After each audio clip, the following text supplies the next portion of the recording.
Hi mga kapamilya! Ako po si Christian Mar Elvitino. I am 29 years old po.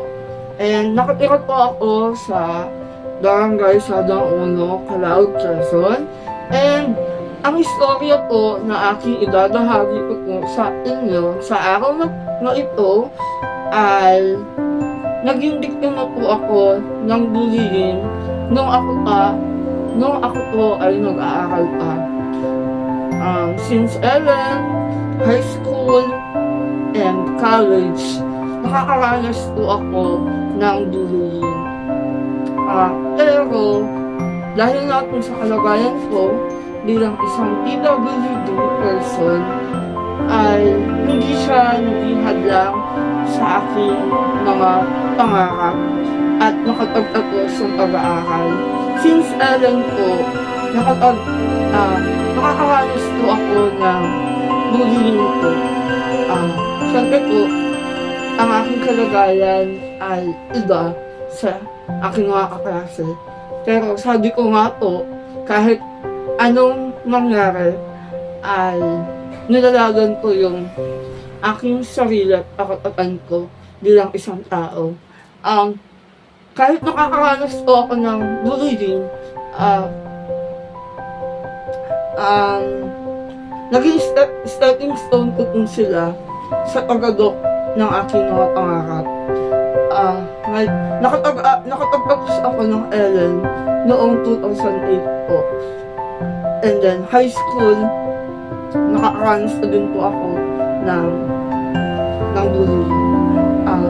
Nakanasan ko po na may isa po akong kaklase na nung high school, dinikit po yung aking ulo, ay yung aking noo sa may doctor. Pero, hindi po ako lumaban. Ang ginagawa ko po, para makalaban po ako sa kanila, ginagalingan ko po sa school. At yung achievements ko, yung nakikita po nila, na sabi ko nga, kaya ko, kung kaya nila, kaya ko din. Tapos, nung college po, nakatapos po ako ng Bachelor at Secondary Education, major in Filipino po sa Calao Central College noong 2019. And yung journey ko po sa pag-aaral ay hindi nga naging maganda, pero sa pagsisikap ko po sa pag-aaral, nakatapos po ako ng college noong 2019.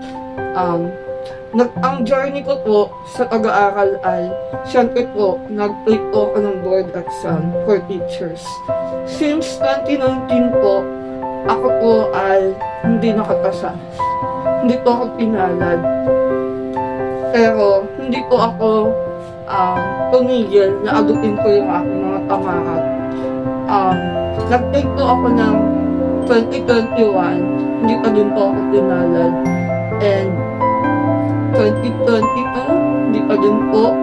And then 2023, hindi pa rin po ako pinalad, pero hindi po ako sumuko talaga at pinagsinumpatan ko po na nakapasa po ako. And then last year po, 2024, I made up po na nakapasa na po ako. And sabi ko nga, lahat ng mga naririnig ko po sa paligid na negative thoughts about me is naging stepping stone ko po sila sa pag-agot po ng ating mga pangarap. Sabi ko nga po,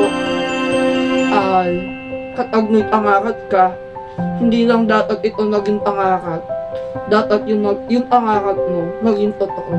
And sabi ko nga, yung sa Bible verse po na pinanghahawakan ko lagi noon hanggang ngayon, sabi doon, when the time is right, I the Lord will make it happen.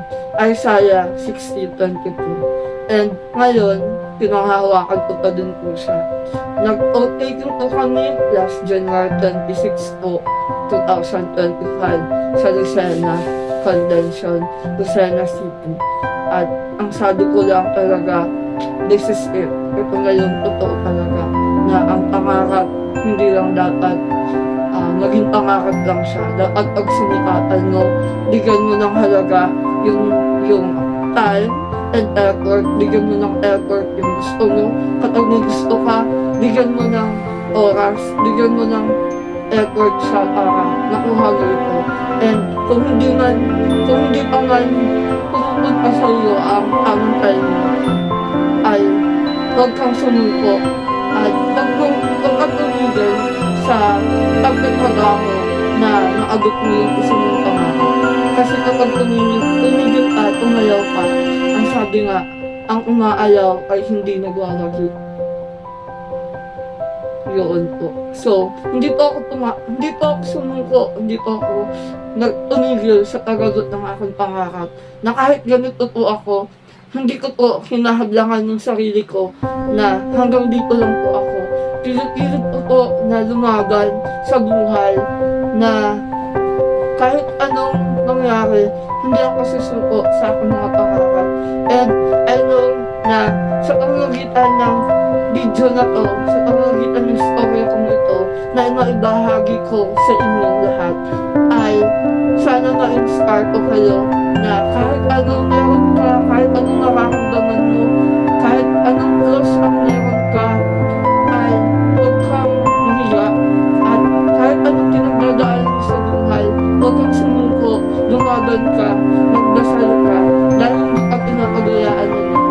Dahil hindi na umulong ang Panginoon. Dahil ang tamang timing para sa ating lahat. Kumbaga, una-una lang.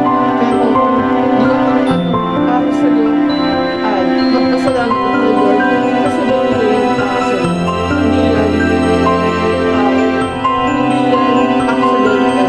Yan ay para sa iyo. Kaya mga kapamilya, na-inspire ko kayo sa aking journey sa life at sa aking buhay na kahit pinadulidi tayo or hindi man, huwag tayong susuko sa ating mga pangarap. Just at fighting lang at ang Diyos ang bahala. Yun lang po. Maraming salamat. Thank you mga kapamilya for watching, and I want to say thank you to my family and friends sa support and love and prayers po during my exam, at sa lahat ng aking pinagdadaanan, nandyan po kayo sa akin, sa aking likod. Thank you po kapamilya for watching, and see you around. And ayan po, bye bye. Take it positive and huwag aalaw, huwag sisungko, lang. Thank you po.